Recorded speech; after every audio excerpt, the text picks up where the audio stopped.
Me Why I'm Wrong, where I give my personal take on something I feel strongly about, and then my friends here weigh in. For 6 months, we've witnessed the deaths of tens of thousands of Palestinians in the Gaza Strip. The IDF striking back at Hamas after it killed more than 1,000 Israelis in that savage attack on October 7th. For some, that's the collateral damage of war. For others, it's a slaughter that violates every rule of humanity. Then, this week, the Israelis killed 7 workers from World Central Kitchen, who are trying to bring food to Gaza's starving people, striking their 3 vehicles in 3 separate attacks. This is how Jose Andres, founder of World Central Kitchen, responded. Humanitarians and civilians should never be paying the consequences of war. This is a basic principle of humanity. At the time, this looks like it's not a war against terrorism anymore. Seems this is a war against humanity itself. Now let me be clear.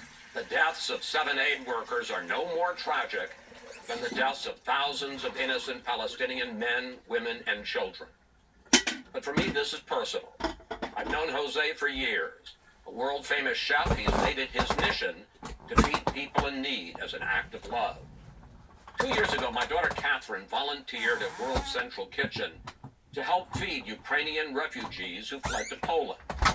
She's the woman on the far right. And that man in the center, Damien Sobel, who Catherine says was incredibly kind, he is one of the 7 World Central Kitchen workers who was killed this week.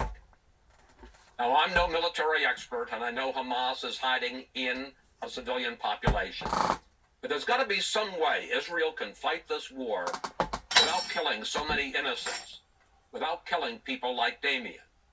Sometime over these 6 months, continuing to fight this war this way became unacceptable. All right, Raihan, tell me why I'm wrong. The responsibility for civilian deaths lies with Hamas. Hamas is engaged in an information war against the people of Israel. One element of that information war is, frankly, issuing false, deeply unreliable information about civilian deaths. And another element of this is that they built an incredibly deep, incredibly extensive network of tunnels, hundreds of kilometers of tunnels that are very difficult to reach, and they deliberately built them underneath hospitals, underneath civilian neighborhoods. This is a nearly impossible situation that Israel is handling exceedingly well, and we need to continue to support them as they root out a genocidal organization. Exceedingly well. It's not. Israel has lost the narrative here. They've lost the high ground. Right, that they've lost and they've lost the high ground, and they've lost the story of a terrible attack amid all this. And this story, and you're right, it doesn't 7 people dying compared to thousands and thousands, and especially children dying. All of them are terrible, but this encapsulates it perfectly. The clodishness, we made the mistake, and everything else. And I get your point, but they've completely lost, and I hate to agree with Donald Trump, the PR war here. And it is now become that in many ways. Lulu, is somebody who has reported from the Middle East for years. Is there another way, to get to Raihan's point, is there another way that Israel could fight Hamas without killing so many innocents, without pushing a population into famine? I mean, the problem here is that Benjamin Netanyahu, the Prime Minister of Israel, has 2 different objectives. One is to defeat Hamas, and the other is to bring the hostages home. Those 2 things are actually at odds. And so he is caught in a position where he wants to defeat Hamas after this terrible attack, but he also needs to bring the hostages home. The people of Israel themselves, and you've seen this now in the most recent protests, are saying, we don't trust you and we don't believe in you to be able to bring the hostages home. We don't believe that that is your aim anymore. And so what we're seeing right now is a lack of faith in this government and in their execution of the war, not by us pundits, but by the very people of Israel themselves. I want to bring another part into this equation. The White House says the president is angry and shaken, and that he told Prime Minister Netanyahu, unless Israel changes how it addresses civilian casualties and the humanitarian crisis, there will be changes in U.S. support for Israel. Jim, is Biden being a hypocrite? On the one hand, we're hearing how outraged he is. And on the other hand, the administration is continuing to funnel weapons of tremendous destruction. For weeks or even months now, the Biden White House has wanted people to believe that Biden is more opposed to Netanyahu than his policies actually are. They let slip that he calls him the A word, that he's constantly raging and fuming about it. Critics of Israel have a fair point to say, well, when does all that anger turn into actual policy changes? Maybe we're going to see it. But I have this sneaking suspicion. Right now, there's this confluence of factors of people who want you to believe Biden is really opposed to Israel. Biden wants you to do that because he's afraid he's going to lose Michigan. People who are opposed to Israel want to look influential. Look at us. We've put pressure on Biden, and he's coming around to our position. And those who want Jews to vote for Republicans want to emphasize this. Oh, by the way, even supporters of Israel might appreciate, look, we're being abandoned in our hour of need, even by President Biden. I want to get back to you on this, Kara. This has been going on for 6 months. Yes. Tens of thousands of Palestinian innocents killed, along with more than, not just these 200 aid workers, but the U.S. continues to send warplanes and bombs to Israel, including 2,000-pound bombs, which I read this week can kill people 1,000 feet away. Yeah. So how does the White House's supposed concern for the humanitarian situation here square with their continuing dissent, and even this week, thousands of bombs and more heavy munitions? Speaking of threading needles, it's an impossible situation for anyone running it, and it's on Biden for this, period. It is. It's interesting, you saw Trump kind of moving that way this week, too, in that interview he did, where he wouldn't say he was 100% behind him. I think the narrative is shifting, this overwind is shifting, especially among young people and others, about what to do here. In Congress, you are seeing people who are not on the progressive side, who are firmly centrist, also now saying that these weapons should actually have some oversight when they're sent to Israel. Israel is the only country that doesn't have it. The other thing that I'll say, as someone who has spent time in Gaza, a lot of time in Gaza, it is one of the most densely populated places in the world. It is a place where people cannot get out, they cannot move, and you have seen these bombs being dropped on them. People have nowhere to go. And so there has to be a different way. This is not only an aerial campaign. You have actual Israeli forces inside of Gaza. Thousands of them. And so there is a different way, many believe, to 30 execute this seconds, war. Ryan, final word. Just look, Biden bears some responsibility. By actually urging delay, by urging restraint, you are actually exacerbating the humanitarian situation. The best thing Israel and its allies can do is help bring this war to a swift conclusion and enter Rafah and take care of Hamas once and for all. That's ultimately going to be best for the people of Gaza, for the people of Israel, and everyone. And The the debate is hostages? And the hostages? What's going to happen to them exactly? That's a question that we'll talk about during the break. The debate will continue, and unfortunately, so will the bloodshed and the carnage. Next, the story everyone seems to be talking about and traveling hundreds of miles to see. Plus, Diamonds Are Forever isn't just a James Bond movie. It's now a trend among divorcees.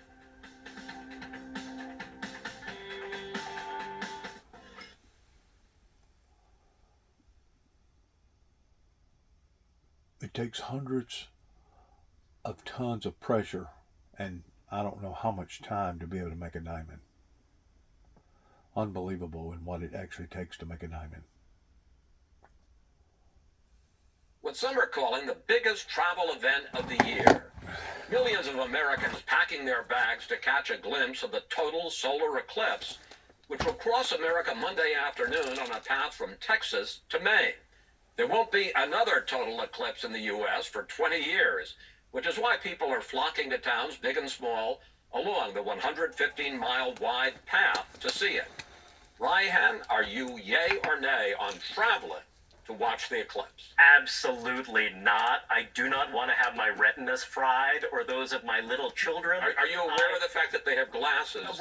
Glasses schmasses. This is some kind of mysterious witchcraft, and I want no part of it. No thanks to the eclipse. All right, Kara, let me try with you, because this sounds like the kind thank you, Marjorie Taylor Greene, for that one. Yes, some witchcraft. This sounds like the kind of thing that you would get on board. Absolutely not. No, I saw an eclipse when I was a kid, and that was plenty for me. And in 20 years, when I'm really What's the old, matter with everyone here? It's amazing. It is one of like the most incredible cosmic events. How far would you go to see the eclipse? I'll walk 3 feet outside and see the 89% occlusion that's going to happen in the DC area. I'm not flying anywhere for it. I'll see it on well, TikTok. okay. I'll see it on TikTok. Will cover Okay, it we got for more me. things to yay or nay. Next, the legal right to disconnect. California lawmakers have introduced a bill giving workers the right to ignore emails, to ignore calls or texts from their bosses after hours. If it passes, it will be the nation's first law allowing such a thing, and it would follow similar rules already in effect in more than a dozen countries. Lulu, are you yay or nay on ignoring your boss after hours? If it's legally protected, I'm a hard yay, and that's what this is about. I mean, I wouldn't do it now, obviously, because I want to stay employed, but I would certainly do it if there was a law that allowed me not to have to answer. And I'll tell you, I see everyone shaking their head, and let me tell you why I think this is good. This is already there in France. All right, the reason I think well, it's... if the French are If the French are doing it, but let me... I love the... Oh, yeah, what's the matter with the French? All right, listen, what I want to say about this is that... Just say it quickly. I'm going to say it quickly, which is this. You know, there are laws regulating every part of our life. We now live in the digital world. They can make us work at any time. We need to be able to sort of put a stop to it. Okay, Jim, where are you on the right to disconnect after hours? Boss, if the office is on fire, if the president's been shot, if there's something really huge and important, fine, give me a call. If you want to talk about fantasy football, I'm pretty sure it can wait till morning. Yeah, but you're not going to know when the phone rings, so you're going to pick up the phone. And then you're nodding, yeah, that's great. I got another call coming in, I think it's a source. And then or my house is on fire. Let's go. Okay, I hope your sources and your bosses aren't watching. Finally, the new breakup trend, divorce diamonds. According to jewelry experts, more and more women are redesigning their wedding rings after splitting with their husbands as a way to keep the stones, but turn them into something new. They say it's meant to symbolize a fresh start after a marriage ends. Now, Kara, I know you've been through a divorce, as have I. The divorcee. And the question is, Yeah. did you take your wedding ring from your first marriage and turn it into something new? I don't know where it is. No. I think it's silly, but whatever. I say it. Did you? Where? What? What do you wear it around your neck? What do you do with it? I know it's in a drawer somewhere. All right, yeah. See, But you wouldn't turn it into a ring. No, it's ridiculous.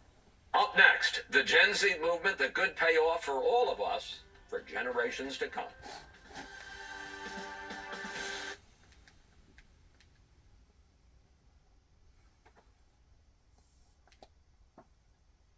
Population changes, and there are fewer incoming 18-year-olds. A little too far. For years, I think it's really important to get all kinds of qualifications in other jobs. They're great jobs, great money. By the way, AI is not going to affect them quite as much, and it's a great way to make a living. And I encourage one of my kids to think about it like this because I think he'd be better at that. You know, I don't know if this is politically incorrect or not, Jim, but is there any stigma still about being a blue-collar worker as opposed to a white-collar worker? So when I knew we were going to talk about this, I asked my friends. People in Washington, D.C. were like, yes, absolutely. People outside of absolutely what? Absolutely, that there is still a stigma. That you can make a lot of money, but it doesn't necessarily have status. It doesn't necessarily have a certain class you're associated with. You're not white-collar, etc. Outside of Washington, D.C., like, no, it's absolutely totally normal. They know plumbers make a heck of a lot of money. By the way, the point about the $100,000 a year colleges, they know that in 2 years the attendance drops off a cliff because of population changes, and there are fewer incoming 18-year-olds. They know that, right? They know that they're not going to be able to keep charging this forever. I was going to say, that's making probably sure. tuition. I've got some teenagers, so I'm very aware of that. You know what it cost tuition when I went to college? Of course, we didn't have lights or electricity then. Dinosaur boats. $4,000 a year. Wow. Lulu, according to one study, the median pay in new construction hires has been higher than new jobs in the information sector for 4 years. So not only are you avoiding the cost of college, you might actually get paid more for this new job. I mean, I think it's wonderful. I think you have in Germany, which is one of the reasons that you had such a great sort of industrial country there. They really put a lot of money into trades, and so you're seeing that here now. And also, there's a lot of new jobs in things like, wind energy and solar energy that requires specific skills that don't require a four-year college degree. And so I really do think it's a great thing. Real quickly, Raihan? I'd go further and say let's have work-study program in high school. That's a great way to keep kids motivated, get them earning, get them to build a sense of responsibility. That if they do choose to go to college, they use it wisely and well. They have some skin in the game. I think it's a big improvement. Where was this when I sent all four of my children to college? The panel is back with their takes on hot stories or what will be in the news before it's news. That's right after this break.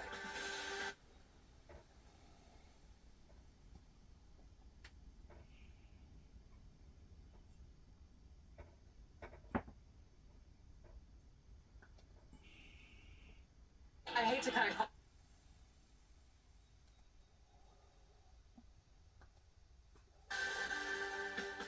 It's time for our panel's special takes on what's happening or predictions of what we should be looking out for. So, Jim, hit me with your best shot. Well, gas prices are still higher by historical standards. We're getting into summer driving season. Maybe not next week, but let's say May, June, you're going to be hearing a lot of people complaining about high gas prices. Are we going back to $4 a gallon? Easily. Maybe Well, that's going to not only be an economic issue, that's going to be a big political issue if it's true. Kara, you're focused on tech and temblers. Yes, and temblers. There's just obviously this earthquake in New York, but it's the very significant one was in Taiwan, where 80 to 90% of high-end chips for advanced applications are made by companies like Taiwan Semiconductor Manufacturing. Our country depends on these chips in a very critical way, especially around AI, NVIDIA, Apple, and everything else. A single vibration can destroy thousands and thousands of them. So it's very important to diversify where they're being made, and U.S. investors are putting trillions of dollars to build these new fabs. But it's slow, and it puts critical innovation at risk. And I haven't even brought up the possibility of China invading Taiwan. We need to diversify. Absolutely. There's a growing black backlash against diversity, equity, and inclusion programs. Recently, the radio megastar Charlemagne the God was talking about DEI programs as little more than corporate virtue signaling. Other black voices are saying that these programs are condescending, that they're actually counterproductive, and actually you're seeing an interesting shift of younger black voters toward the GOP, something that former President Trump, is looking to capitalize on in his 2024 presidential campaign. So do you think, briefly, that the decline of DEI is a good thing? I do. And I think that you actually see majorities of folks in pretty much every racial group who express a lot of skepticism about using race over meritocratic hiring. Lulu, bring us home. This Easter weekend, there was a very touching photo of former President Trump with two of his grandchildren. And he's looking, if you see there, rather svelte.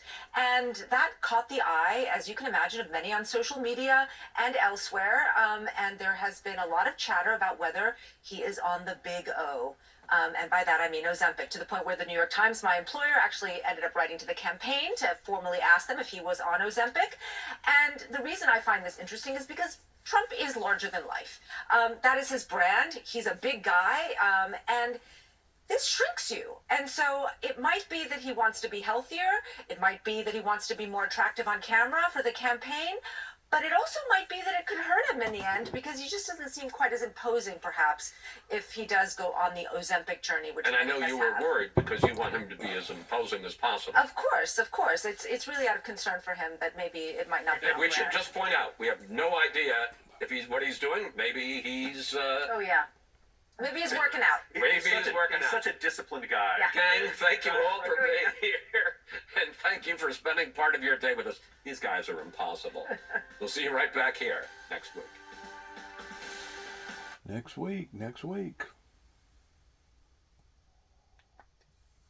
The genocide, this... Hang on, let's back up. Right there. Oh.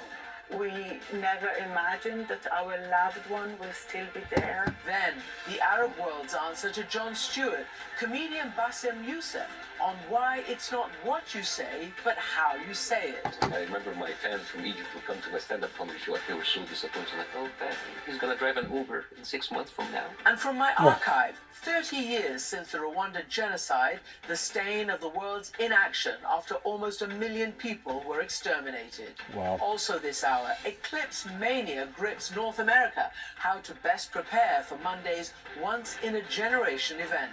And finally, thank you for the music. Mamma Mia celebrates 25 years since Blast Off from London.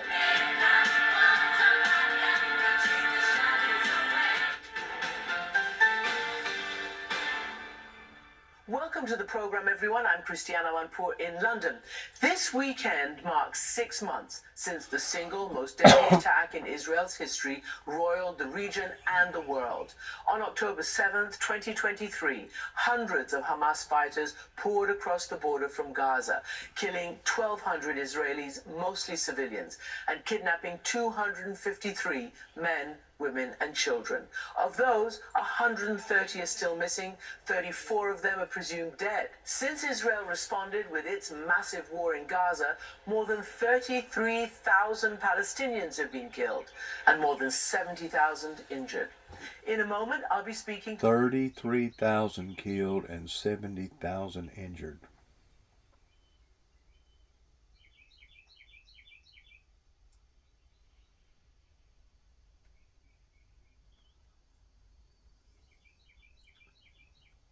How sad.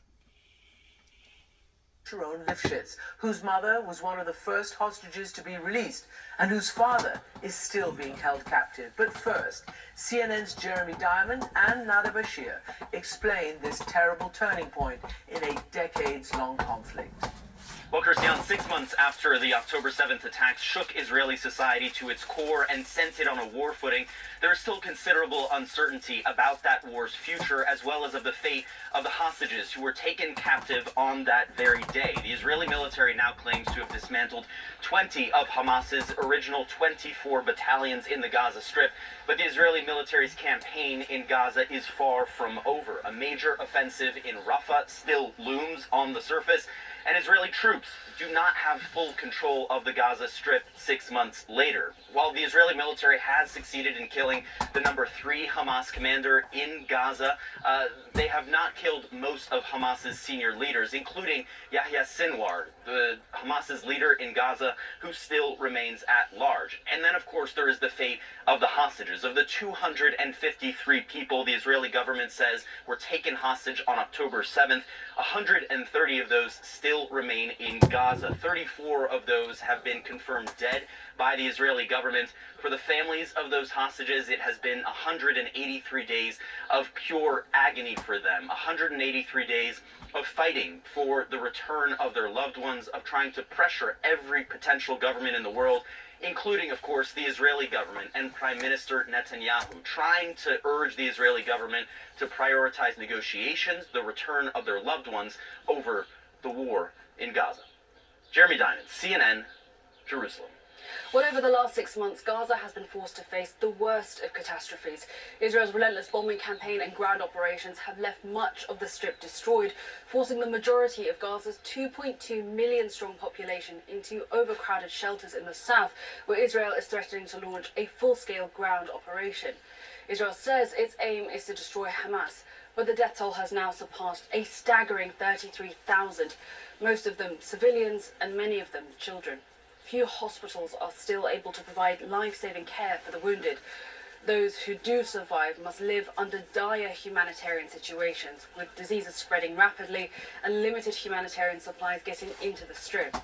But the brutal realities of this war are now being compounded by a worsening hunger crisis.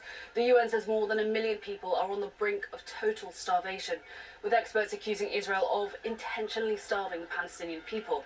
Humanitarian workers, meanwhile, are facing countless obstacles in getting aid into Gaza, often at risk to their own lives. On Monday, 7 aid workers from World Central Kitchen were tragically killed by an Israeli airstrike. Now, security concerns have forced the organisation and other humanitarian groups to suspend their aid missions, raising fears that Gaza could be pushed deeper into famine. Nanda Bashir, CNN, London. As we said, which is another stepping stone in the wrong direction towards helping the innocents, helping those who really didn't have nothing to do with this war. As we said, around 130 hostages are still missing, and protests demanding the government do more to return them have rocked the country. I Yocheved can only Lifshitz imagine. and her husband Oded are just two of the Israelis kidnapped on October 7th, their home burned to the ground. In an unforgettable moment seen around the world, Yocheved bid shalom to her masked captor when she became one of the first Israelis to be released. But 6 months on, her 83-year-old husband's whereabouts remain unknown. And I'm joined now by their daughter, Sharon. Sharon Lifshitz, welcome back to the program. It is actually extraordinary that we're sitting here talking again and it's 6 months. Yes, it's unbelievable. It's a failure. What do you mean? It's a disaster.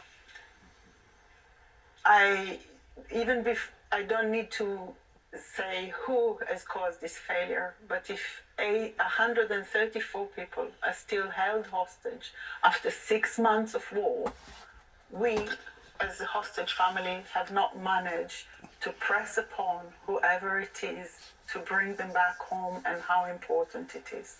Do you think that attempt, that movement by the hostage families is gaining momentum now? Do you think, we see, for instance, families storming the part of the Knesset, we see these protests that have risen much, much more in recent weeks as the ceasefire and hostage release negotiations seem to be stalled? We have fought so hard for 6 months. We never imagined that our loved one will still be there. And for us, every day, every moment, we are with them there. We are underground. We are in the hospital where they're lying. We are cold with them. We are desperate with them.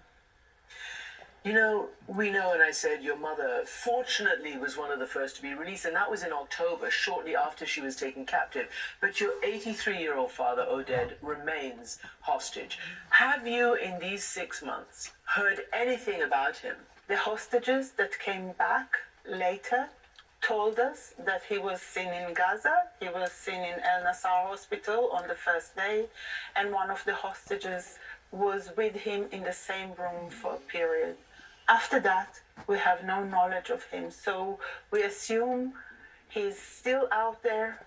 We assume he's suffering tremendously because he's very, very frail. He's 83. He's got medical conditions. And was he injured when he was captured? He was injured. A bullet that came through the door injured him. He was bitten. He was lying. Yes, and he was lying unconscious outside the house. That's the last my mom saw of him after 63 years of marriage. Your mother has also said that it's not bombs and aircraft and tanks that are going to bring back Oded, your dad, and the others. It is a diplomatic solution. Do you have any hope, A, that your government will create some kind of a solution, and B, are you scared that this horrendous, consistent bombing, and we've seen how many Palestinian civilians have been killed, puts your family and others in danger? I think they're in danger every day. Obviously, they're in danger from the bombing, but we know, and we have seen last week the reports about women being raped there. We know that they're treated in a really horrible way, many of them. And so we are petrified for them every day. In every way? In every way. Do you think that Israel and Israelis are still so traumatized that they're not actually seeing the fact that Palestinians are not being distinguished in Gaza, that they are being bombed and they are being starved and they are being killed and they're mounting up, it's like 33,000 dead, including thousands and thousands of children. You're wearing your hostage, I can just see you wearing your ribbons and things. Are you expected, and can you and can the others feel their pain as well? And I wonder what you think that will leave as a backlash. I think that on the 7th of October, the pendulum has swung harder than I ever imagined possible. We in Israel, we are very traumatized. We are deeply traumatized. And I think some people do not see the pain of the other side. I can speak for myself that I demand of myself to see the pain of the other side. And I want to believe in our shared humanity. It is very hard to see the pain that others in Gaza are suffering. And I hope very much that we both end up with leaders that tell us the truth, that lead us to a sensible existence on both sides. This truth is badly missing. It's missing from Gaza and it's missing from Israel. We have some beautiful imagery of your father playing the piano, and he was a musician and is a musician. And I just wanted to play it and just have you reflect on some of the joy that you experienced as a family. We're going to listen to a little bit.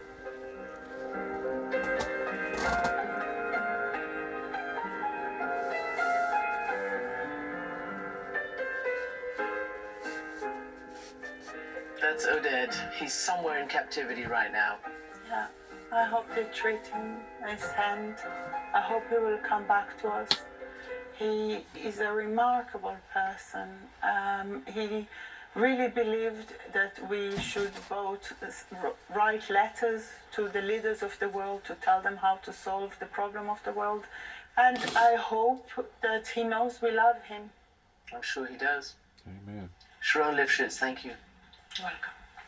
And still ahead, satirist Bassem Youssef on accountability for the crisis in Gaza where he has family. And then later in the hour, I head to London's West End where Mamma Mia just turned 25. Visionary creator, director Judy Kramer joins us. Were you surprised that it lasted this long? I mean, no producer sets out with a master plan of 25 years.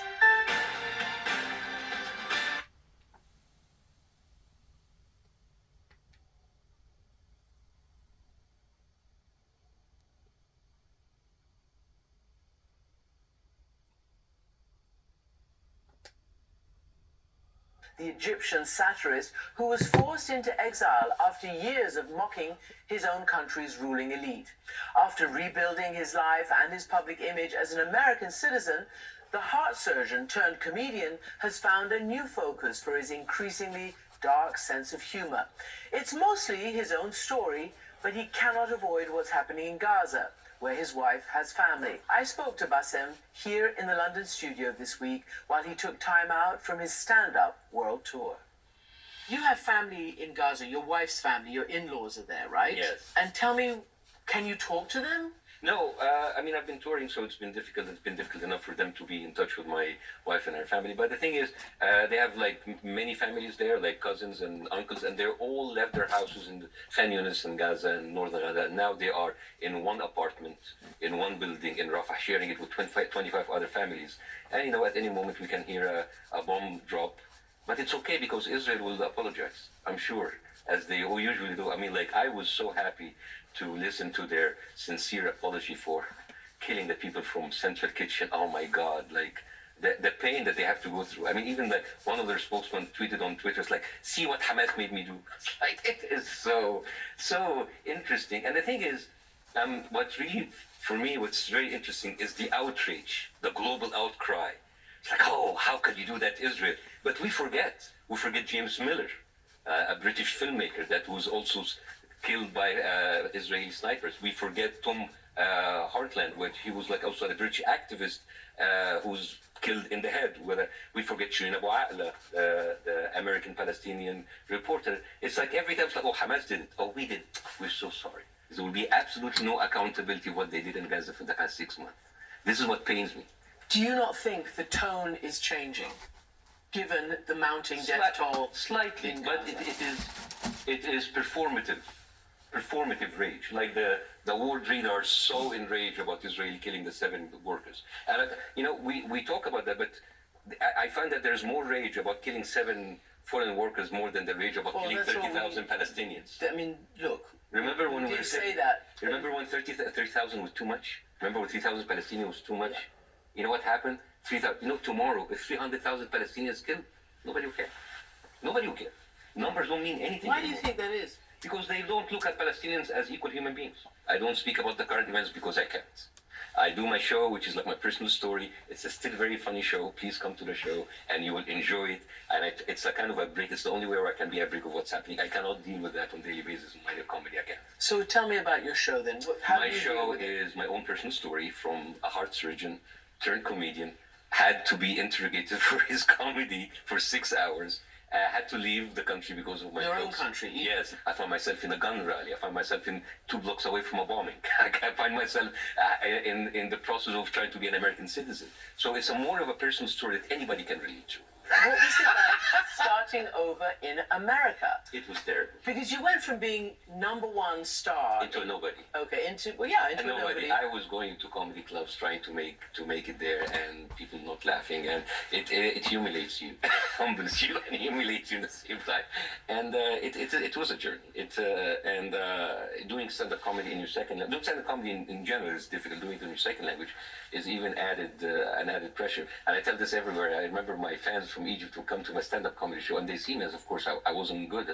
They were so disappointed. Like, oh, Baz, he's gonna drive an Uber in 6 months from now. He's done. I've always noticed that your struggle is towards bringing people together. That's Yes. what I've noticed. And I want to ask you about a project that I read about, and I want to know if it's true. You've bought the rights to a book. The book happens to be called The Muslim and the Jew. It's translated in English. It's written by a German author. And it tells the story of a group of Egyptians and Arabs who lived in Berlin, basically, and saved hundreds of Jews from the Holocaust. Yes. Tell me about the story and why you want to do this. This is a story that I bought the right to a year ago, even before October 7th. And after October 7th, I actually bought the lifetime rights, not just the option for 2 years. And it's called The Muslim and Jew in Germany. It was translated to an English book called Anna and Dr. Helmi. And it talks about Dr. Helmi, an Egyptian doctor who lived in Berlin under Nazi Germany. And he formed a group of underground network with other Arabs and saved 300 Jews from the Holocaust. And I think it's a great story because the Holocaust is a human story, not just a Jewish story, and definitely not an Israeli story. And I think this is a way to show that in the end of the day, we are people and we have so much in common, and we should not use human tragedies. Should use excuses of different ethnicities in order to inflict the same pain that was done upon us on other people, especially if those people had nothing to do with that tragedy.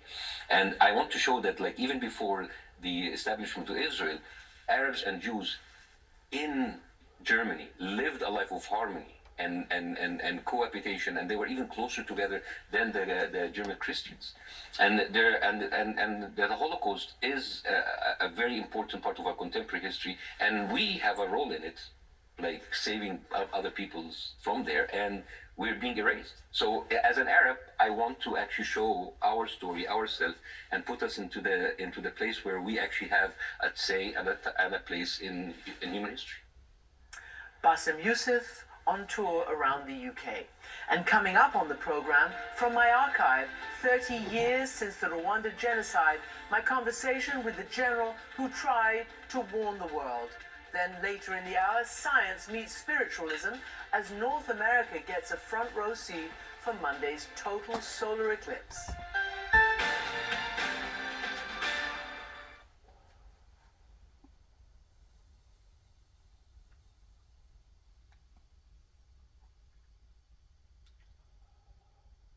I think I'm going to weigh in on what has been said recently.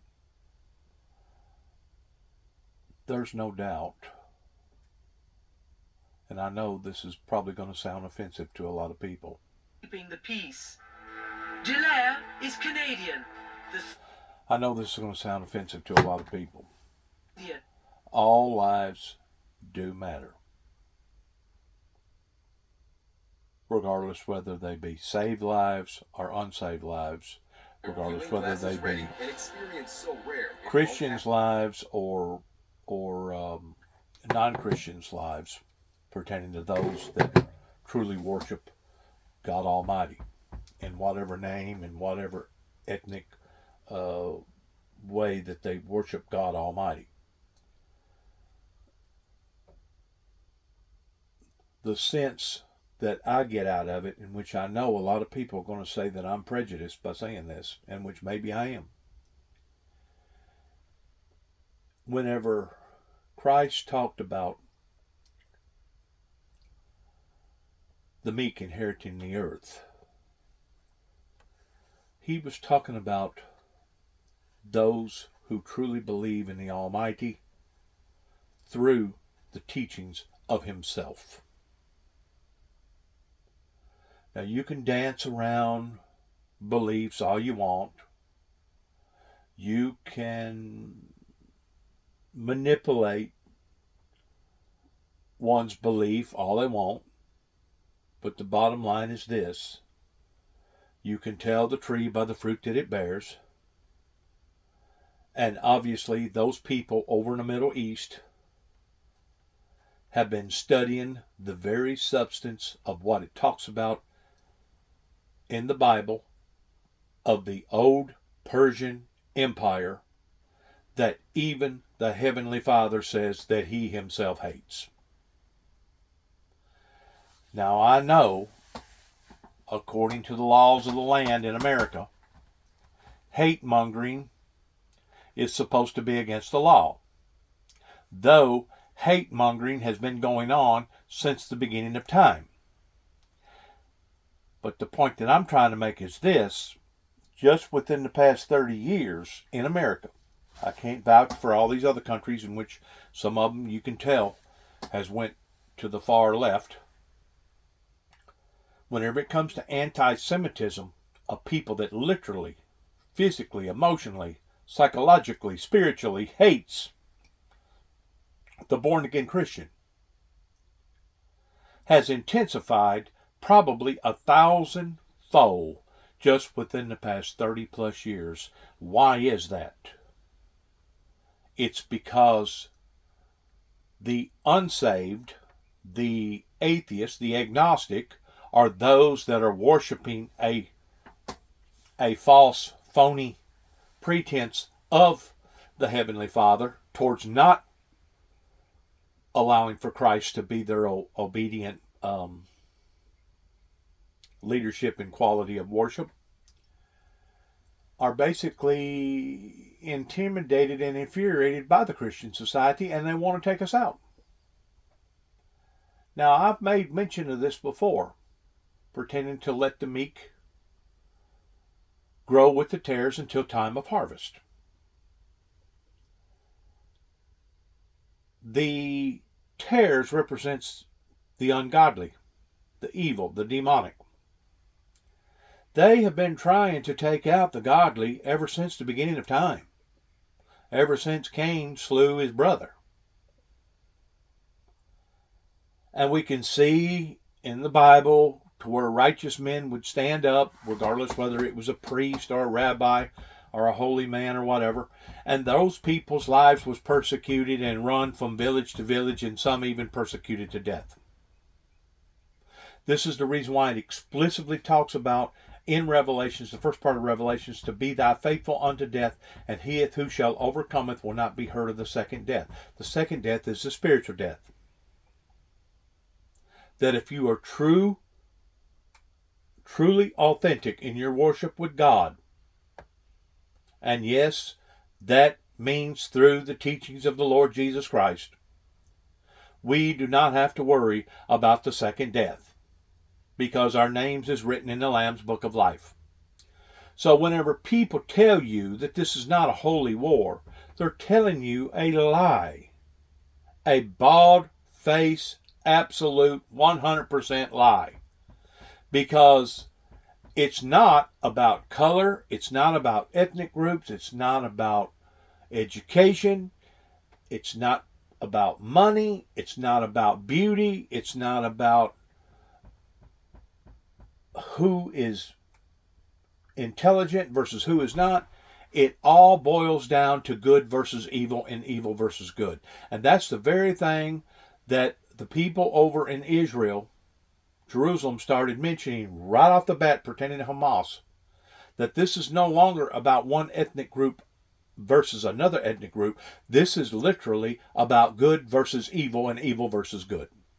And the thing about it is, what we're seeing over in the Holy Land is only a glancing blow of that in which what's been going on now for thousands of years, that's only intensified within the past 30 plus years since America decided to do what America done, by America not doing what they should have done during Ronald Reagan's administration. So these things that are occurring, as the old saying goes, it's the same old crap. It's just a different pile of it. That's basically exactly what it is. The dark forces have always been clever in disguising themselves. Even Christ said that in the last days they would become so clever that they would be able to deceive the very elect if it was possible, indicating that it would not be possible. Because if you are true to the Holy Anointing Spirit, God the Father, through the Holy Spirit, will let you know who is true, truly authentic, and who is not.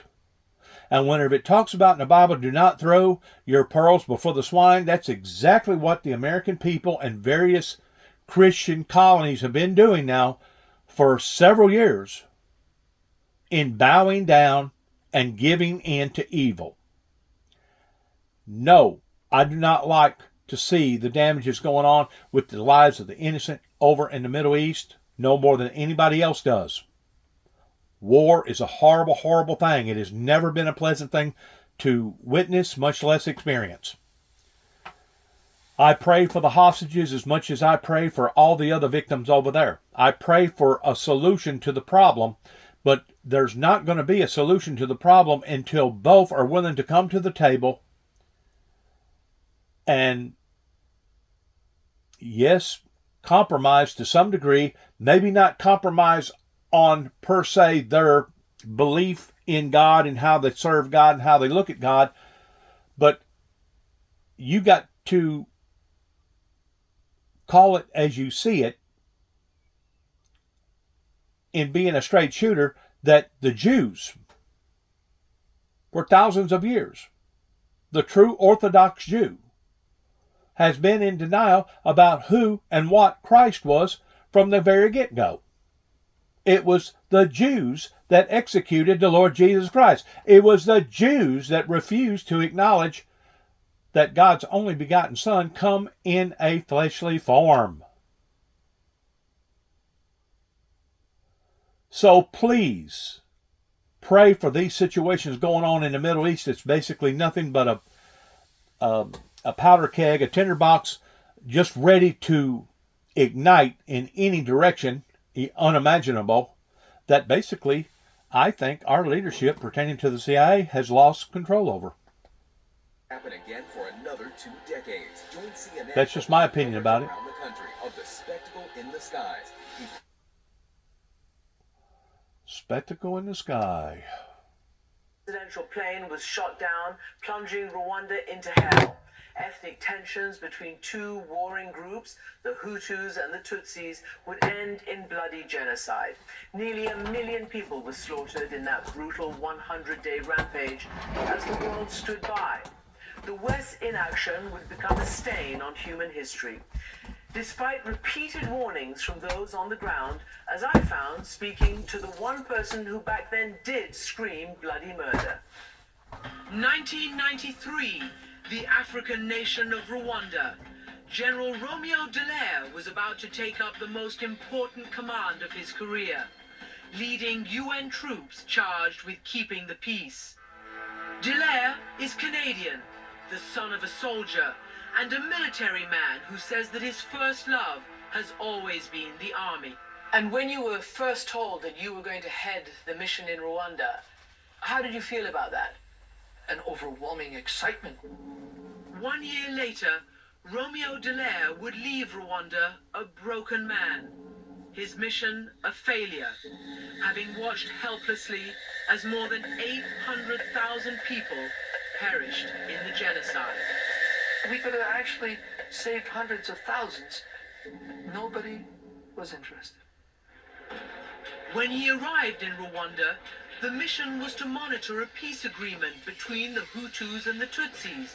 two warring ethnic groups with a long and bloody rivalry, which was now simmering again. The agreement, which called for Hutus and Tutsis to share power, was just a facade. Hutu extremists within the government were stockpiling weapons. General Dallaire was determined to keep the peace, and it was personal for him.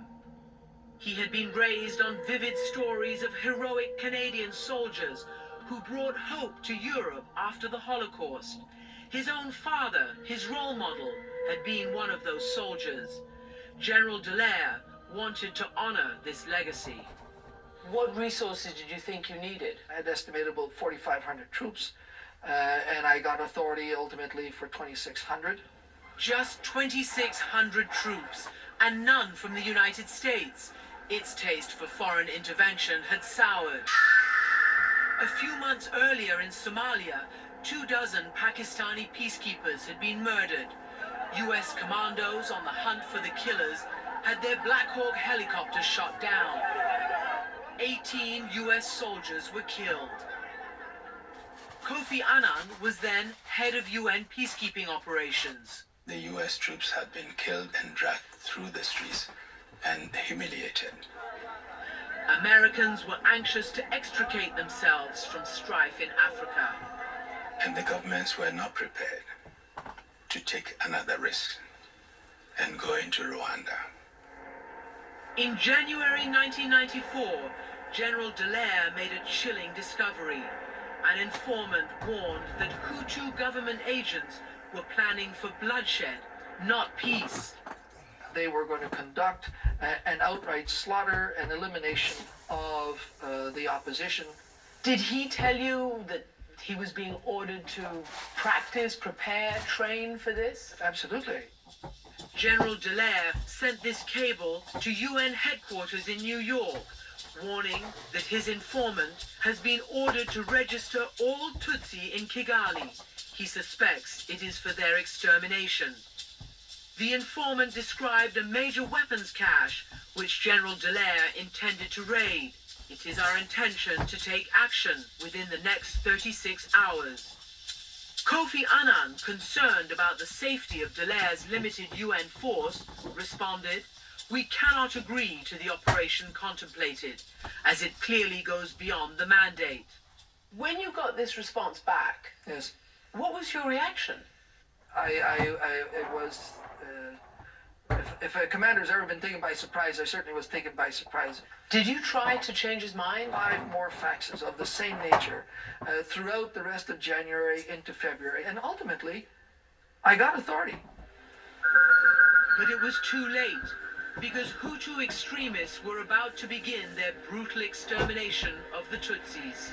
And General Dallaire would face a test, standing up not just to the killers, but also to world leaders who turned their backs as the rivers ran with blood. Several years later, Kofi Annan and President Clinton did apologize. 3 decades later, Rwanda has risen from the ashes, but the brutally swift 1994 genocide still leaves a dark legacy hanging over the violence in the Eastern Democratic Republic of Congo, where fighting has intensified. And though Rwanda is stable today, the price has been an iron fist rule and no tolerance for any dissent. Still to come on the show, a last-minute scramble to get the best spot as eclipse mania grips North America. Science meets spirituality, along with some helpful practical advice. That's when we come back. When you get back on the road after eclipse, of course, take them off before you get behind the wheel of the car. Duh, because you can't see a thing.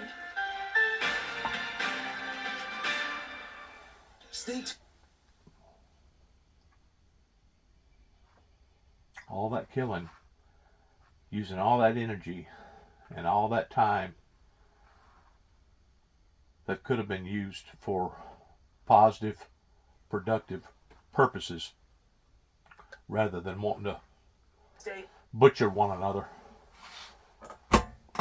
Basically the way the Europeans come over to America hundreds of years ago and wanted to butcher the Native American Indian people here in America.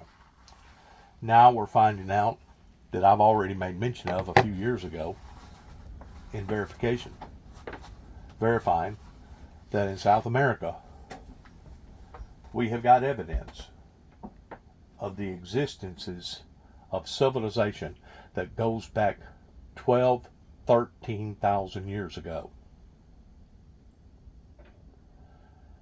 That indicates that there had to be human life that had some form of intelligence during the dinosaur era. There is absolutely no ifs, ands about it. They have written on rocks for miles long, indicating their concepts in what that they thought and how that they believed, etc., etc., etc. So there's no doubt that whenever humanity was given the same fate as the dinosaurs, a few of them people actually lived. I know it's not recorded in the Bible, but a few of them people actually lived. And whenever it talks about the Great Flood, that only 8 survived, pertaining to 8 human beings or 8 souls survived, at that time, whenever that was written, that's what they believed. Is it possible that there was a few survivalists that was at the right continent at the right time, that was strong enough to endure? That's what I believe. I believe that it was, and I believe that it was somewhere pretty close to the equator, down by South America, and possibly even on the other side of the earth. That basically did survive the Ice Age and did survive the flood, and the flood really don't have nothing to do with the equator. Only the Ice Age has something to do with the equator, pertaining to it not being super cold. But the flood, I truly believe that there was people that survived that. I may be wrong, and if I am, I'll apologize to the degree one day of it. But I truly believe that there was people that migrated from South America up to and through America. Some of them went around America on the West Coast and wound up going into areas like Canada or Alaska, and then migrated back down into America, pertaining to the Native American Indian people. Now, there's no doubt there's been good and bad on both sides, pertaining to the Europeans as well as the Native American people. But by and large, the Native American people had already established themselves in the Great Turtle that now is called America, and they were self-sustainable people. Some of them had issues, some of them had territorial fights, some of them had wars. But by and large, God provided for them people, pertaining to the vegetation and the buffalo and other forms of living, and they lived a productive, meaningful life. It was only until the Europeans, once more, part of that DNA that it talks about in the Bible, for God said that He hates those who worship Balak and Balaam. That is a stem off from the old Persian Empire going into the book of Daniel, that wanted to come over here and basically slaughter every American Indian, red-blooded, red man Indian here in America, which was one of the most appalling things that has ever occurred, that even to this day I still despise Andrew Jackson for, and will continue to despise him for him doing what he done.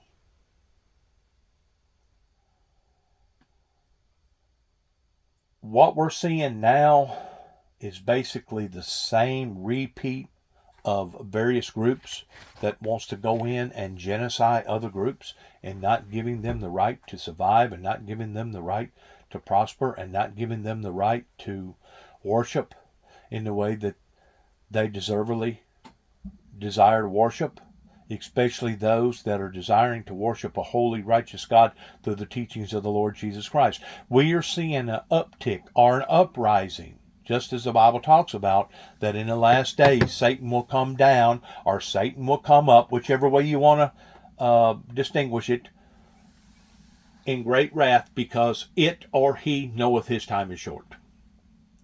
The Luciferian Lucifer is the one that has loosed hell upon to the true, holy, godly, righteous people upon this planet, regardless whether it has occurred or is occurring right here in America or on any and all other continents all over the world. It is up to us to identify these things. It is up to us to explain to the non-believers, to the atheists, the agnostic, or those that are warped in their belief that, yeah, you got a right, but you don't have a right to intrigue up into our rights pertaining to how we believe and what we believe. And that's exactly what we're seeing now that is developing, regardless whether it's Hamas, regardless whether it's the Jews, regardless whether it's the Afghanistan people pertaining to the Taliban wanting to take over those people, or it happening right here in Northwest Tennessee towards a group of people that wanted to destroy my life because of the anointing that was on my life at the expense of basically killing my only remaining sibling, David Jeffrey Jackson. Now, they'll deny that. And they'll say to you, no, we didn't have the intentions of doing that. But whenever you have basically a dozen or more different groups of people, families, individuals, whatever, that was coming and bombarding us again and again and again towards basically being a pile-on, to the degree that one group didn't know that the other group was doing the same thing. But yet now we kept bringing this up to the courts up here in Dresden, Tennessee, my brother and I, to the degree that we hired attorneys and tried to get it settled in a proper form. You have to look at things in a logical form, that why did not the courts intervene quick enough to stop the brutality that was happening either at 430 Beech Grove Road or 291 Thompson Road. And the thing about it is, these events was going on or had already come to a boiling point before I even come back here in 2014.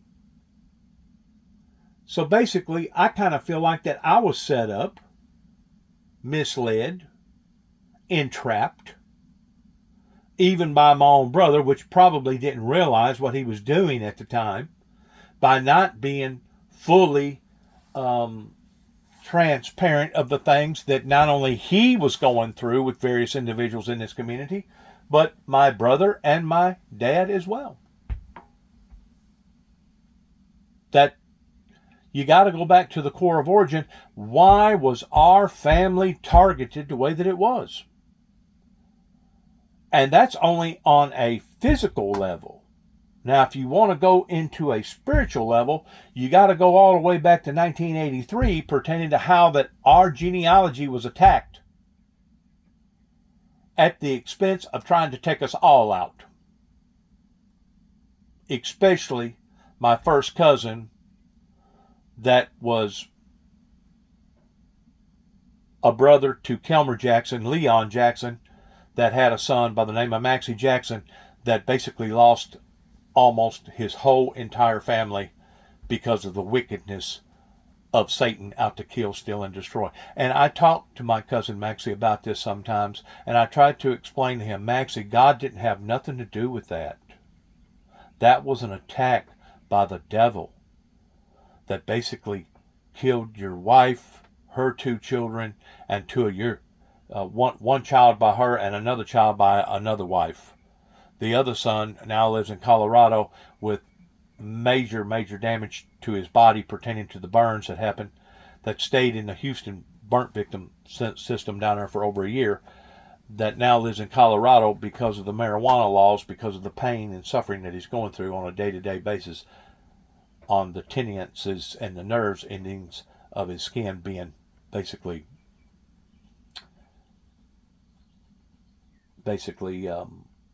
destroyed.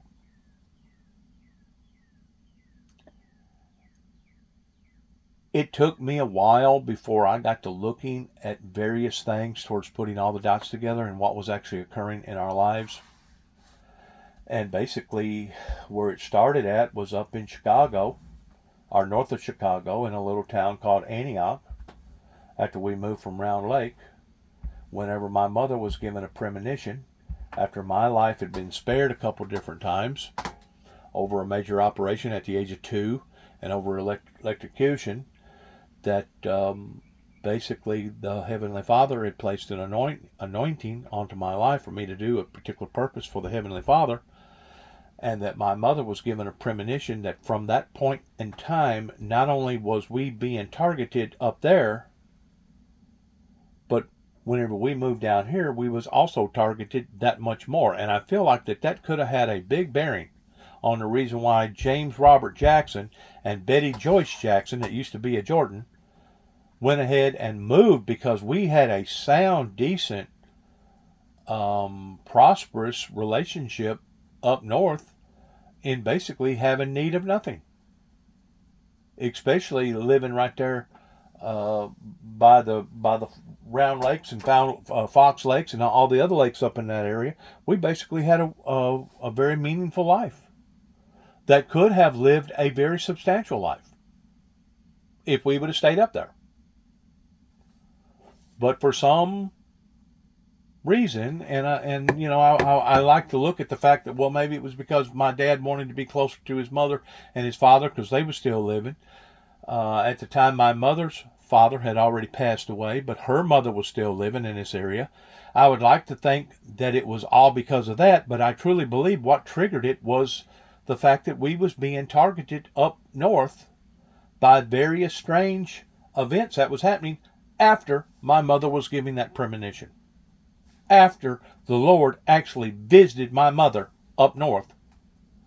And people caught on to what had occurred. And of course, people like to talk. And it doesn't matter if you're down in the south. It doesn't matter if you're up in the north. People, by and large, are superstitious people. And if they find out that something has happened to some particular person that's out of the ordinary, those people want to ostracize those people. And those people want to stimulate, or not stimulate, and I forgot the right word that I'm looking for, those type of people in the degree of basically discriminating against those people, because those people don't think the way that the rest of the people think, or they don't live the way that the rest of people live, or they believe in something different, or something occurred in their lives that didn't happen to everybody else's life. Stigmatize, I think that's the word I'm looking for. Stigmatize people because they're different, because they look different, because they act different, because they talk different. Those are the barriers that America still has yet to get over, especially after the Civil War, that still to this day not only haunts the South but also haunts the North. Now, once you go past the Mississippi River, going out west, especially once you pass through Arkansas and Missouri, and you get on over into Kansas and Oklahoma, and you keep going west, them people over there don't have near as much of prejudicism, by and large, as the people this side of the Mississippi. Why is that? It's basically because you still have spirits over here on this side of the Mississippi that has been grounded in their territorial existences that still exist even to this day, that still, you can go down to places like Louisiana, Mississippi, wants to enslave people by keeping them under their rule. This is evil that tries to dominate people's lives this way. And like I said, out west, you don't see as much of it as you do over here on this side of the Mississippi.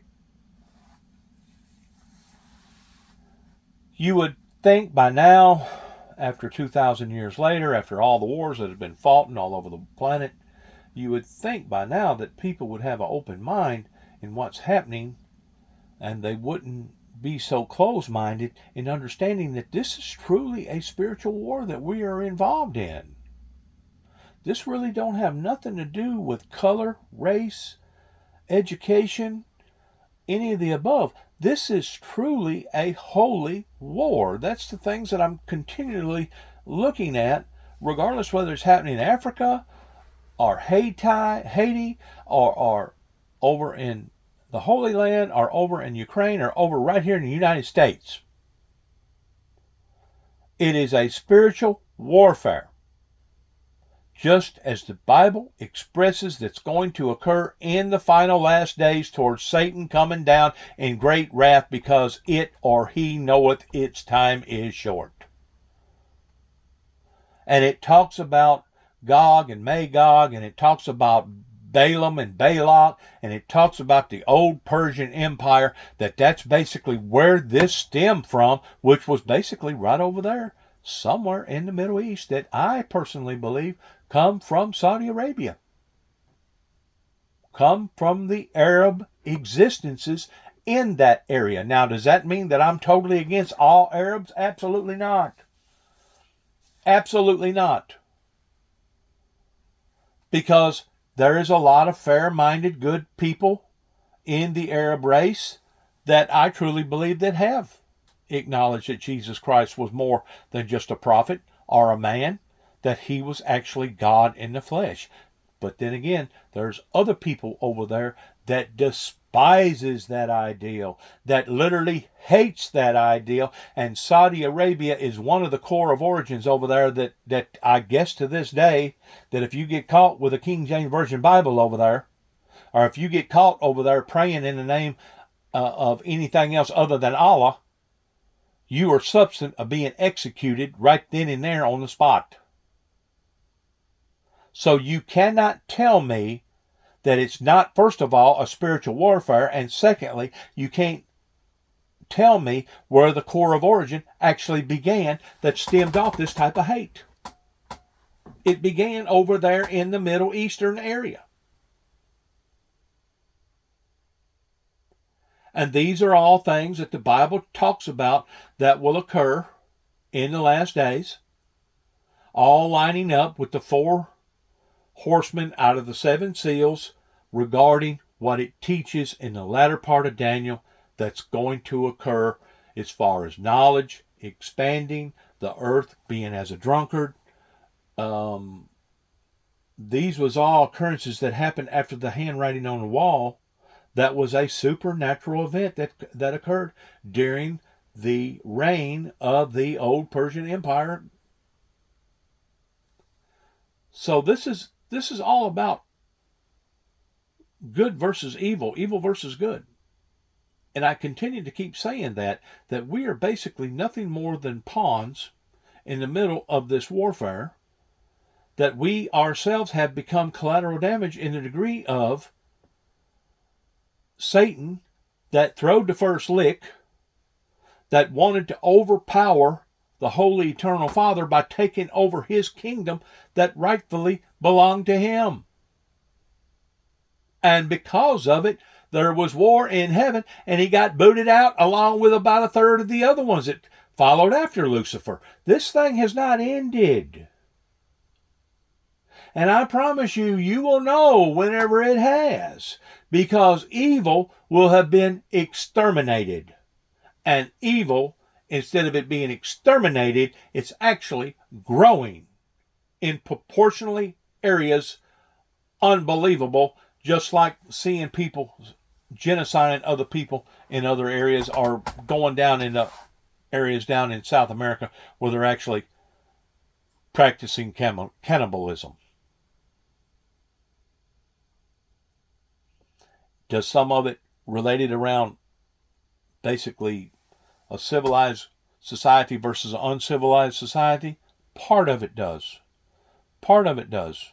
Going all the way back to the Neanderthals, whenever they really had a completely different way of communicating, but they still cared about one another. They still cared about their own.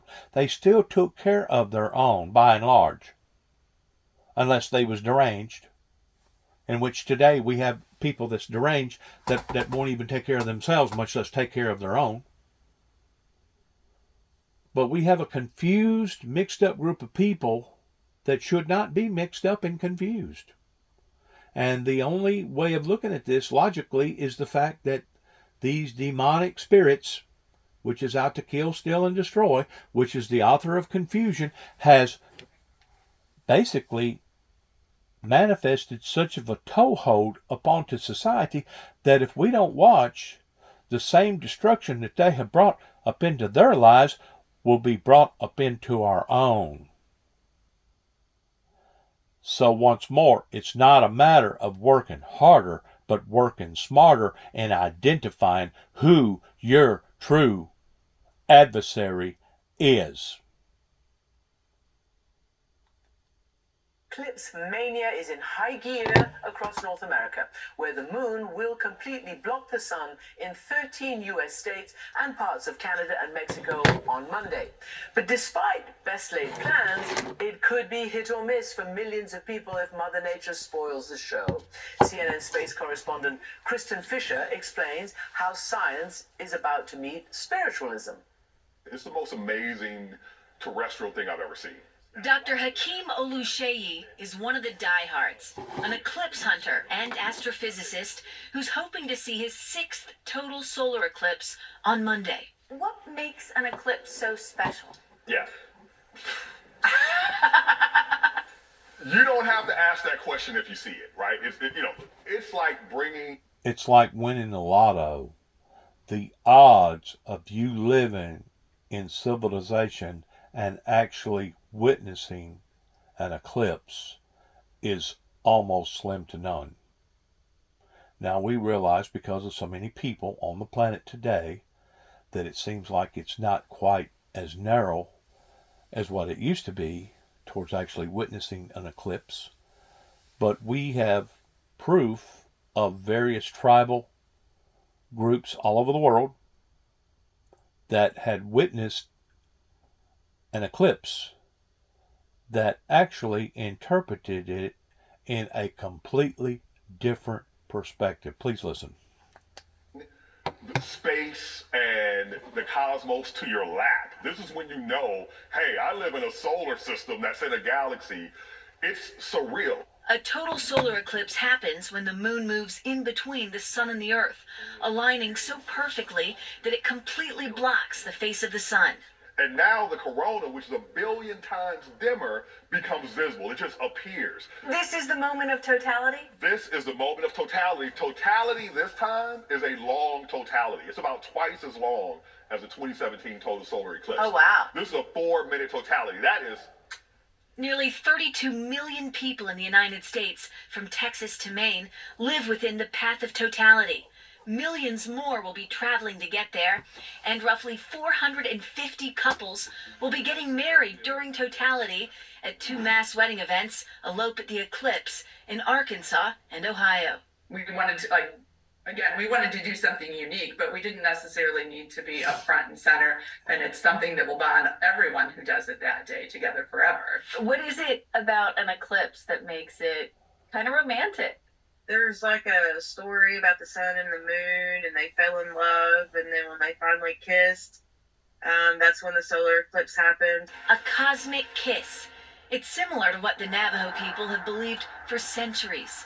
It's a time of, intimate relation between sun and the moon. This is the time when you don't look at them too, having an intimate relation. So you want to give the moon and the sun some privacy. Yes, they give them time for privacy. Looking directly at the eclipse, like President Trump famously did back in 2017, is not safe without protective glasses. But the Navajo people won't even look at it with glasses. During the eclipse, We have to get back into our dwelling, close the curtains, make it really quiet. It's a sign of respect, a way of honoring what they view as a sacred alignment between the... In other words, it's considered taboo in looking at this because of past traditions that have been passed down. And, you can call it superstitious if you want to, or you can call it a belief if you want to. But this is just the way that they have expressed this particular event that is considered a sacred, unique event. Between the sun and the moon. And it's something, no matter what you believe, that's been captivating humans. Now, I want to say something that occurred to me yesterday that I kind of felt it to be very odd or unusual. I went and got my license plate renewed on one of my automobiles, and while I was in there, I went to the tax accessory place to make sure that all my paperwork had been properly taken care of pertaining to taxes and etc. And while I was in there, one of the ladies made mention about, well, are you getting ready for the big event? And of course, I let it kind of. I really failed to think about what she was saying. She more or less pulled the wool over my eyes. I said, "What event?" She said, "Well, the big eclipse." I go, "Oh, that event." I go, "Well, I guess just like anybody else." I go, "It's an event that we can't control. Mankind cannot control it." She said, "Well, I've done a lot of studying pertaining to eclipses." And she mentioned this person's name, and then she got to mentioning all kinds of different materials, documentation that she had read up on pertaining to the great earthquake that hit just about 40 miles from here, 45, 50 miles from here, pertaining to the New Madrid Fault, that basically caused the Mississippi River to run backwards for 3 days and nights, and basically created a whole body of water that's called Reelfoot Lake. She goes, that event that happened then was based upon an eclipse and comets that was occurring during that time. And she was leaning towards another earthquake event that could be just as devastating as the one that happened in 1811, 1812.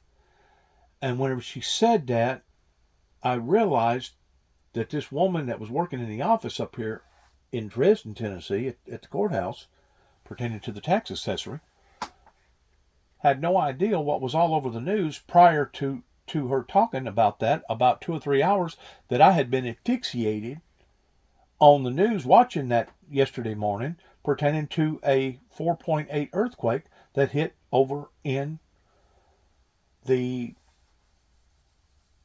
northeast area up around New York and Maryland and Baltimore and the places over in that area.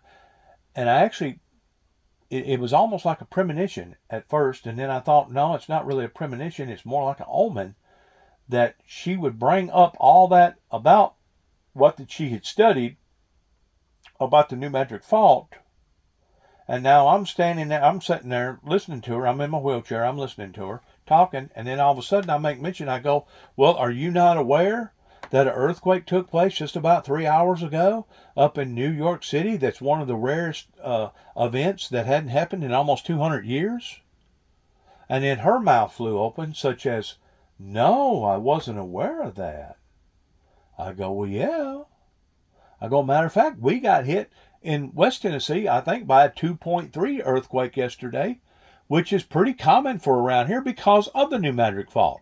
But I thought to myself, whenever I was listening to the things that she said, and you keep in mind, I didn't know this woman from Adam other than seeing her from time to time walking in the courthouse and taking care of business. I still don't know her name. I should know her name. If I'm not mistaken, I may have went to school with her. I just thought it was very, very peculiar that she would have brought up the eclipse. She would have brought up the fact that she had made a study, made mentions about data, put names on it towards who produced the data and the proof of the data, and then all of a sudden, bingo, I make mention of an earthquake that just happened hours before she was mentioning all that she was not even aware of. I just thought it was very, very peculiar. And, it reflects back upon the fact that Christ said that in the last days we would see signs up in the heavens and signs upon the earth, such as man has never seen before. And it also reflects upon part of the Gospels that said that in the last days men's heart would fail because of fear of looking of the things that was going to be fallen upon to the planet, for the heavens would be shaken in the last days. And, once more, I'm an analyst. I try to put the dots together, regardless whether it's the dots in the past or the dots in the present or the dots possibly in the future. And I thought to myself, wow, that was kind of strange that all that fell together in place yesterday as me going into an office, and all of a sudden, boom, bam, bam, the things that she was talking about correlated with the things that I was just witnessing and seeing on TV pertaining to the Eastern Seaboard earthquake. So does that mean that because of this eclipse, that there will be a major earthquake in America? I've always said that different seasons represent different, I don't know if I can pronounce this correctly or not, different aerial pressures that we experience in some time areas that we don't experience them in others. I'll put it this way. If you follow the almanac is very clear about do not plant at certain times because it's a time of nothing but blooms. The almanac is very clear towards marking hogs, cutting hogs, and getting them ready for basically the butcher shop. That you don't cut them on certain days, because if you do, they'll probably near almost bleed completely to death, and some of them probably has. There are certain days that you don't want your livestock to feed on clover versus other days that you can. There are certain days that you can dig a post hole, 3-foot post hole down in the ground, and whenever you get ready to take all the dirt that you dug out of the ground and put back into the ground, even after packing it, in some cases you won't have near enough dirt to fill up that same hole. But then again, there'll be other times that you can dig the same hole right beside that hole, and you'll have twice as much dirt even though you packed it. So the pressurization of various things that happen, not just on the planet, but around the planet, makes all the differences in the world pertaining to high tide, low tide, high moon, full moon. It's a pretty knowledgeable thing in the medical industry that on certain full moons, you're going to have not only more deliverances pertaining to women being pregnant, but you're also going to have more fights. More people are going to be more apt of losing their cools and having domestic problems. So the pressurization, that was the word that I was looking for. The pressurization at different times on different levels does make a difference, I believe. This is once more just a concept of mine. Does make a difference on whether or not we're more apt of getting a minor or a major earthquake versus not an earthquake. Now, granted, as much damage as we're doing to the planet right now, as far as draining all the natural resources from the planet, everything has become out of whack to the point that we really don't know what's going to occur, when it's going to occur, to the degree that we don't even know whether or not we're going to have tornadoes breaking out in the dead winter and it'd be 85, 90 degrees. That normally 50, 60 years ago would have been absolutely unheard of. So it's not just the barometric pressures that's changing pertaining to the moon, the sun, the stars, the galaxy, but it's also what we're doing to the planet that is making it that much more, I want to use the word insecure or normal, of how it responds and how it reacts. Because basically, we know that our planet Earth is not made out of the same materials that the planet Moon is made out of. Matter of fact, some people actually theorize that the Moon could actually be hollow because of certain occurrences that has happened with the Moon that we have measured with NASA towards vibrations and echoes that can last as long as 3 or 4 or 5 hours, to where the sound frequencies will not go away for that length of time, which basically points in a direction that maybe the moon is actually hollow. Well, we know that our planet that we're living on is not necessarily hollow, but we do know that there's molten lava hundreds, thousands of miles into the center of the earth and in the mantle of the earth that we know spews out from different occurrences pertaining to volcano activity that actually comes out of the planet. So planet Earth is made differently than planet Moon or planet Venus or planet Jupiter or planet whatever, but we do know that all these things does make a difference whenever it comes to variation pressures that can, like I said, cause women to come into labor or cause people to basically become lunatics, which the word lunatic actually come from the word moonatic. Whenever over in England, where the howling of the wolves and people would basically lose their minds and become a lunatic based upon the variation pressures coming from the moon. And instead of calling it moonatic, they called it lunatic. So yes, all these things are in conjunction with the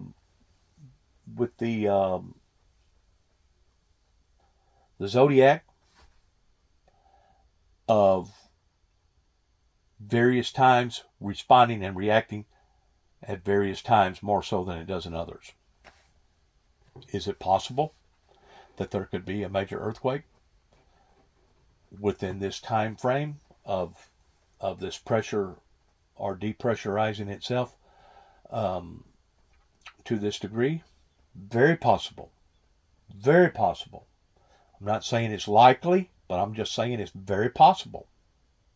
I didn't know this until about 3 days ago, pertaining to my operation that I had on my left leg, pertaining to my ankle being fused, and I'm still getting some drainage out of my lower part of my leg.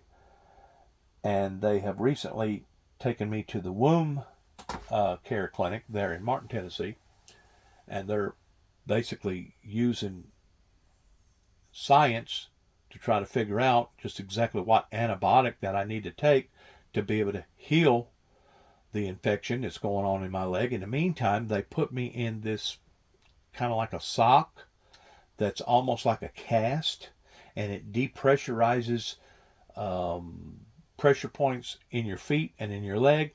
That way, instead of the mucus or the drainage going down into your foot or going in other areas of your leg, it will actually come out of the valve that was there to begin with of the drainage. Now, they actually went in and cleaned all of that and took a sample of that, put it in a tube, and then the woman packed inside that womb, give or take about 1 inch, of some special, not just gauze, but special medicine on the gauze.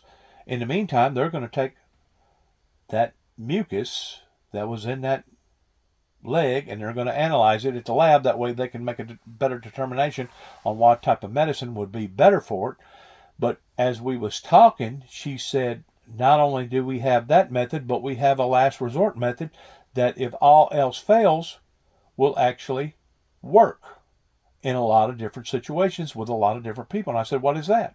She said, basically, we take you and we put you in an iron lung that is a depressurized lung that will depressurize you, that we have found out through Marvel medicine that originally was used upon divers that come up too quick that had to bends, that they can depressurize your body, and by doing so can interchange in causing a healing effect either in the bones or around the bones or in the body that normally would not occur if you did not do this. She said it's fairly expensive. She said you got to go every day for 2 hours. I think it's every day for 2 hours. You got to sit inside this iron lung. She said in the meantime you control the heat level, the air conditioning level. She said you also got a TV to look at if you want to watch TV, or you can just go to sleep. She said other than that, it's just as normal as it would be towards going and laying down in a bed. The only difference is you're under a certain vacuum of pressure. I didn't even know that exists until about 3 or 4 days ago. And the only reason why I knew that is because of the womb care people that actually use that basically as a last ditch resort in trying to stop inflammation or infection that's going on in somebody's body. And I'm sure it doesn't necessarily have to be an actual fusure operation. It could probably be under the assumption of just about any person that just can't get over the medical problems that they've experienced, that if all else fails, this may be the last ditch effort in making a go of it. I just thought I would throw that in there as we're watching this particular message on the eclipse that's going to take place Monday over, I guess, parts of Mexico and America and probably even parts of Canada. I don't know. As long as we've been alive. Not so much what you see, which is amazing, but it's also what you feel. The first time, I'm telling you, you feel it when you see this. It is not any experience you've ever had. Everyone's waiting for Monday. Still to come on this show, as the world's great chimpanzee whisperer, Jane Goodall, turns 90. And, you know, I agree with that person pertaining to the feel. It's not just the feel towards, let's say, going to a NASCAR race and all of a sudden the commentator says, gentlemen, start your engines, and all of a sudden you not only hear the roar that's coming from all the loudness from the automobiles that's fixing to be in a race, but you actually feel that. We have taken notice that there's energy in sound. I have been told I'm going to experiment with it this year. I've been aiming to do it for the past 2 or 3 years because I've got a mole issue in my yard, because my yard is basically a seasoned yard that hasn't been broken or disced up or disturbed in the past 80 years, almost 100 years. So I've got a crop of worms. Good sized worms. I mean, they are healthy worms. You know why? Because there's no artificial nutrients here, there's no poisons in the ground, and worms thrive off of natural environments. Well, if you got worms, you're going to have other critters. One of those critters that I have is called moles. Now, they do have mole traps, they do have mole poison, and they do have other means of being able to scare off the moles. And one of those things that you can get ordinarily either at Tractor Supply or some of these other areas, maybe Lowe's, I don't know, is that you can stick this probe into the ground that works off of solar. I think it's solar. It may have batteries in it for a backup, I don't know. But it puts out vibrations. And these vibrations frighten the moles and keeps the moles away from digging big trenches and causing big areas in your yard raising up that will basically be disturbing on not only with your lawnmower out there mowing, but can be disturbing towards walking around in it. I mean, all of a sudden, it's like all of a sudden your whole foot or your ankle gives way because you've done walked over an area that a mole had done dug out 3 or 4 inches below the ground that you couldn't actually see, but now all of a sudden your foot falls into that hole, and it's, you know, very disturbing sometimes in walking around where moles has been. Well, I was with, and or not with, but I visited over in Middle Tennessee whenever basically the big flood took place over in Humphreys County, Waverly, Tennessee, just east of there, in another little town. And I got to talking to this individual that had all these wind chimes everywhere, hanging from tree limbs, hanging from his shed, hanging everywhere. I said, man, you sure you got a lot of wind chimes around here, don't you? And he explained to me, he said, yeah. He said, we had a problem with moles out here. And that was about the only thing that I could figure out, how to keep them away. Because every time that chime hits, bing, bing, bing, it not only puts out a noise, but it puts out a frequency. It puts out energy. And in that energy, the same as you sticking a probe down into the ground in vibrating energy, now you're using the same tactic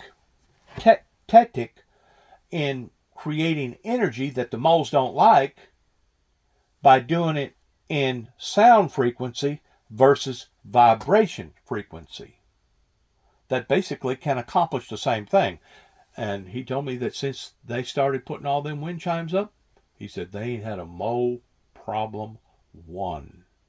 So what does that tell me? That tells me that sound creates energy. Vibration creates energy. Wind creates energy. Other things create energy. And until you're willing to look at it, break it down, and understand what that type of energy can actually do, you're really going to be dim-witted about anything. Just like they can now create energy from waves, a wave going up and down, that they got these things now, instead of having windmills or water mills, they got this thing that as the device is going up and down, pertaining to the wave action, it's actually creating energy. It's creating electricity that you can store and now turn on your lights with. So there's all kinds of things that affect other things. I guess that's the bottom line that I'm wanting to make, that there's all kinds of things that affect other things. And is it possible that an